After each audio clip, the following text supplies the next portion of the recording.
আজকের রেসিপি চটপট তৈরি দারুণ মজার ঝামেলাহীন এই পটল ভর্তা। আমার তো ভীষণ প্রিয়, আশা করি আপনাদেরও ভালো লাগবে। চলুন তাহলে ঝটপট রেসিপিটা দেখে নিই। বিসমিল্লাহির রহমানির রহিম। যেহেতু রেসিপিটা পটল ভর্তা, সুতরাং পটল তো লাগবেই। তো আমি এখানে কয়েকটা পটল খোসা ছাড়িয়ে তারপরে ঠিক এভাবে একেবারে পাতলা করে কেটে পরিষ্কার পানি দিয়ে ভালোভাবে ধুয়ে রেখেছি।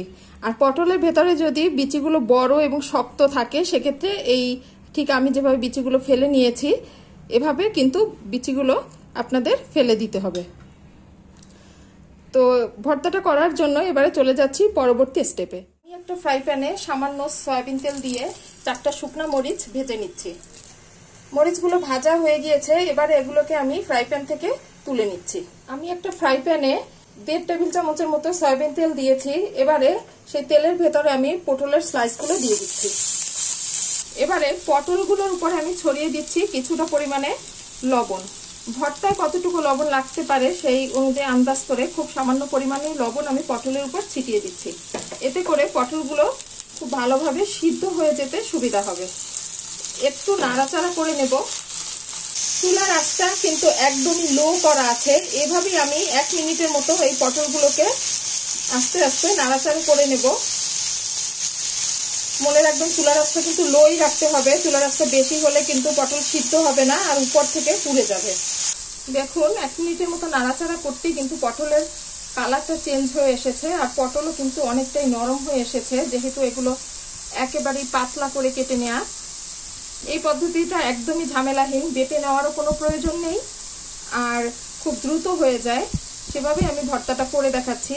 এবারে আমি সামান্য পরিমাণে পানি দিয়ে দিচ্ছি, যাতে করে পটলের টুকরোগুলো খুব ভালোভাবে সিদ্ধ হতে পারে। পানিটা খুব সামান্যই দিব, কারণ এই পানিটা আমি কিন্তু শুকিয়ে ফেলবো। দেখতেই পাচ্ছেন খুব সামান্য পরিমাণে পানি। এমনভাবে বুঝে দিবেন যেন পটলগুলো সিদ্ধ হতে পারে। যেহেতু এগুলো পাতলা করে কাটা, তো সিদ্ধ হতে খুব বেশি সময় লাগার কথা না। তো আমি এবারে চুলার আঁচটা একদম লোয়ে করে ঢাকনা দিয়ে ঢেকে দিচ্ছি, যাতে পটলের টুকরোগুলো ভালোভাবে সিদ্ধ হতে পারে। কিছুক্ষণ পরে ঢাকনাটা তুলে নিচ্ছি। আমি মাঝেও 2বার ঢাকনা তুলে নেড়ে দিয়েছিলাম। দেখুন পটলের ভেতরকার পানি কিন্তু পুরোপুরি শুকিয়ে গিয়েছে আর আমি দেখিয়ে দিচ্ছি পটলটা কত সুন্দর সিদ্ধ হয়ে গিয়েছে। দেখুন আমি চাপ দেয়াতেই কিন্তু পটল একেবারে নরম হয়ে ভর্তার মতো হয়ে যাচ্ছে। মনে রাখতে হবে চুলার আঁচটা কিন্তু একদমই লোয়ে রাখতে হবে, তাহলেই পটল অল্প পানিতেও খুব সুন্দরভাবে এভাবে সিদ্ধ হয়ে যাবে।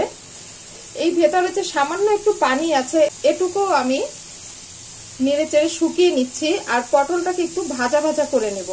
এতে করে পটল থেকে সুন্দর একটা ফ্লেভার আসবে এবং খেতেও বেশ ভালো লাগবে।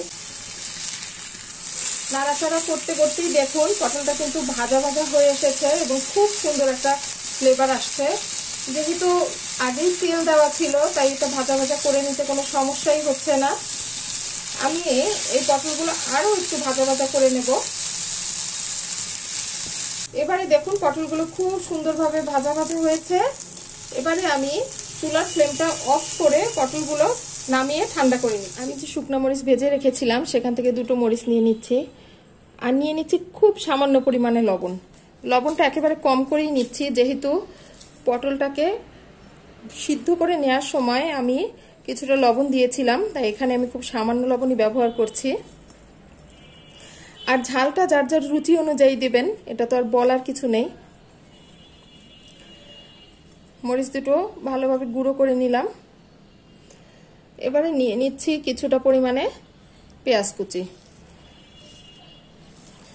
এই ভর্তাটা যেমন খুব সহজে কোনো ঝামেলা ছাড়াই তৈরি করা যায় আর খেতে কিন্তু খুবই মজার। আমার কাছে তো খুবই ভালো লাগে ভর্তাটা। আশা করি আপনারা ট্রাই করলে আপনারাও হতাশ হবেন না, আপনাদের কাছেও ভর্তাটা খুব ভালো লাগবে। এবারে নিয়ে নিচ্ছি আমি পটল। পেঁয়াজ মরিচের সাথে এবারে আমি পটল দিয়ে খুব ভালোভাবে হাত দিয়ে মেখে নিচ্ছি। এই ভর্তাটার সুবিধা হচ্ছে এটাকে কেন ঝামেলাহীন বলেছি, কারণ পটল ভর্তা সাধারণত সবাই বেটে নিয়ে করে, কিন্তু এই ভর্তাটা বেটে নিয়ে করতে হবে না। জাস্ট হাত দিয়ে ভালোভাবে ডলে নিলে ভর্তাটা খুব ভালোভাবে মিশে যায় এবং সময়ও খুব কম লাগে। যখন তখন চাইলেই করে ফেলতে পারবেন। একঘেয়েমি পটলের স্বাদটা বদলে নিতে এই ভর্তাটার কিন্তু কোনো জুড়ি নেই। দেখুন কত সুন্দরভাবে ভর্তাটা মেখে নিলাম। এবারে এ পর্যায়ে আমি দিয়ে দিচ্ছি ধনেপাতা কুচি। এই ধনেপাতা কুচি কিন্তু অবশ্যই দেওয়ার চেষ্টা করবেন, কারণ ধনেপাতা কুচিটা দিলে এই ভর্তার স্বাদটা বহু গুণে বেড়ে যায়। আমি প্রথম যেদিন এই ভর্তাটা ট্রাই করেছি তখনই আমি ভেবেছি যে এই রেসিপিটা আমি মাস্ট আপলোড করব আমার দর্শকদের জন্য, কারণ এত মজার একটা ভর্তার রেসিপি যদি আমি শেয়ার না করি সেটা ঠিক হবে না। দিয়ে দিচ্ছি সামান্য একটু সরিষার তেল। তেল দিয়ে আবার একটু মেখে নিচ্ছি হালকা হাতে। লবণটা একটু টেস্ট করে দেখে নিচ্ছি। আমার মনে হয় লবণটা ঠিকই আছে। তো সব কিছু একসাথে খুব ভালোভাবে মেখে নিতেই কিন্তু দারুণ সুস্বাদু এই ভর্তাটা একেবারে রেডি হয়ে গেল। এবারে শুধু গরম ভাতের সাথে চটপট খেয়ে নেওয়ার পালা। আশা করি দারুণ এই ভর্তার রেসিপিটা আপনাদের সবারই ভালো লাগবে। ভালো থাকবেন সবাই। আজকের মতো বিদায় নিচ্ছি। আল্লাহ হাফেজ।